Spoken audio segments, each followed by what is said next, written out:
இப்போ நம்ம பார்க்கோம் இந்த கிடேரி வந்து ஒரு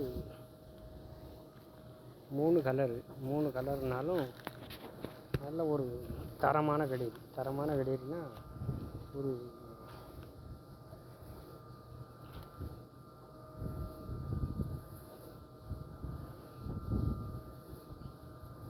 மூணு மான் ஜனை இருந்தால் நல்ல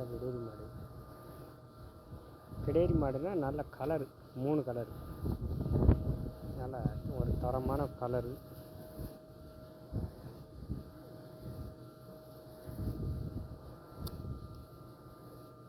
கிடேரினாலும் வளர்ப்புக்கு நல்ல தோதுவான கல்லுக்குட்டி, தரமான மாடு, மேய்ச்சல் நல்லா வளர்க்குறது இந்த கிடேரி நல்ல தரமான ஒரு கிடேரி.